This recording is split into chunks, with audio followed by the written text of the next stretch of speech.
Hey everybody, it's Jason Blaha here, and today I want to chat with you guys a little bit about accessory work. And you guys will see me in the background doing, my big three. You'll see me doing my chins.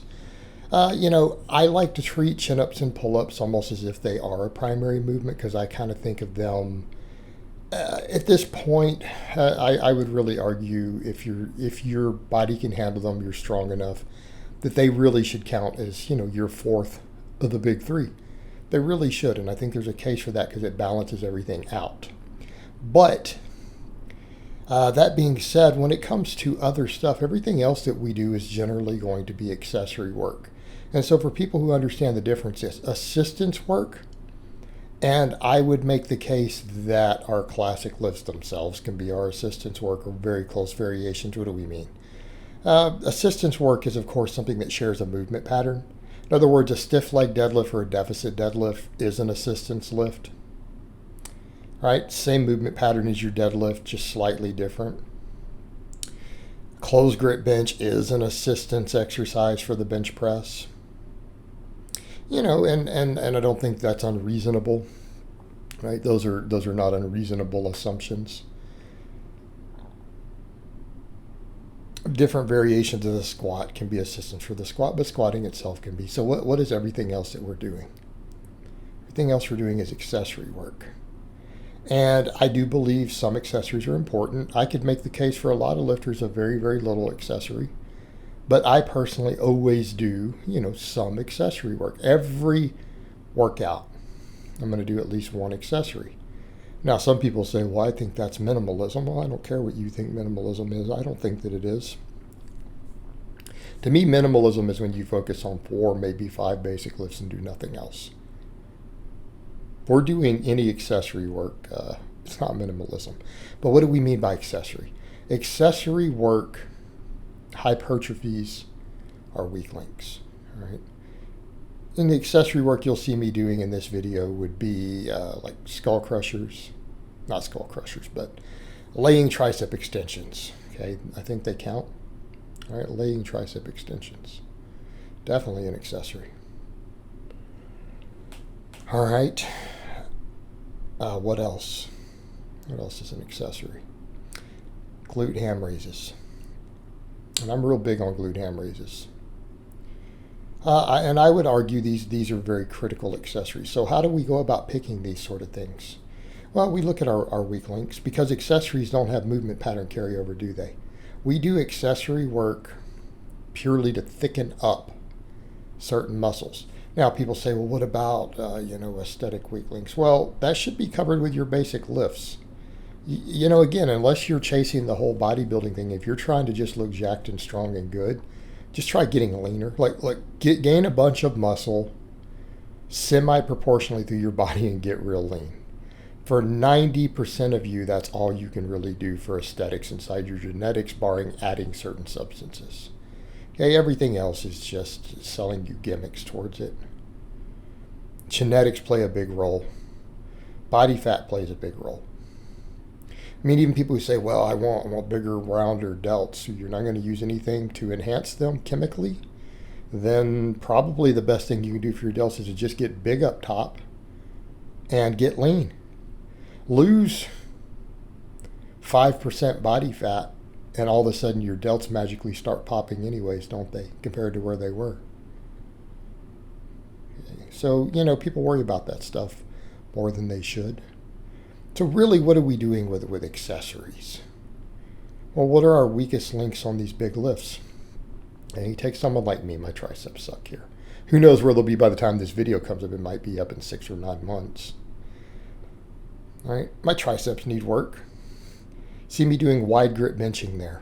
Now people say, well, why is that an accessory for the wider grip benching? What's magical there? What's happening? Well, it's a good question. That's a fair question. So let's talk about what's happening.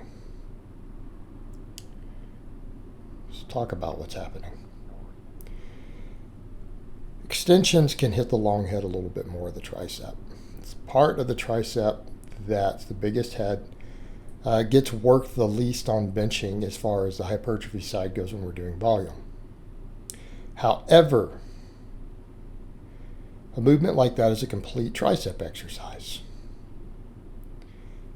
It's a complete tricep exercise. And in fact, it's not just lockout, right? Not just lockout. That stretch position matters out of the bottom of a bench. Well, if you look at some of the EMG data, we know that when benching starts getting to 90% or higher of 1 rep max, the long head activation goes way up. So what does that mean? Well, that means the long head may not be maximally stimulated from your bench volume, but it is on your maxing. Do you see where we're going here? It could be a very serious weak link on your wide grip benching, even out of the bottom. Okay, that's not being worked as well as it might maximally could be. All right, not being worked as well as it could be. And this can be corrected. Right, we could do a better job of that. Right, we can do a better job of that.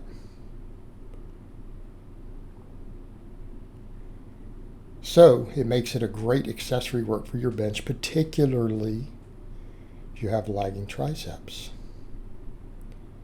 It doesn't have movement pattern carryover, but it has hypertrophy carryover.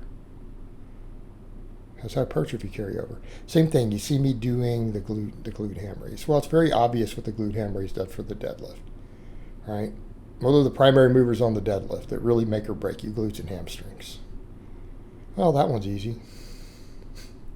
You get those bigger, your deadlift should go up. You know, barring stabilizers, grips, stuff like that. You know, barring all that stuff. Okay, makes sense. I think most people can dig that. All right, what about our squat though? Why does it count to the squat? Stabilizers. Okay, stabilizing that knee joint with the bigger hamstrings. Squats do not build the hamstrings. Squats benefit from, especially power squats, benefit from hamstring size for stability. Helps you get back into that deep position when you sit back with that wide stance. What are our most important muscles for a big power squat? Which ones are the real primary movers? Glutes and adductors first, quads close second behind those two. Real close. Well, a lot of times we're getting plenty of quad activation.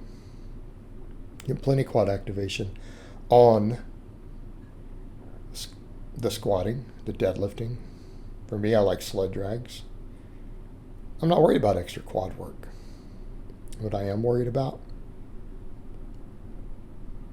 my adductors, my glutes. Glute ham raise for me, especially with doing with a slightly wider knee. Again, this is why your stuff is specific to yourself.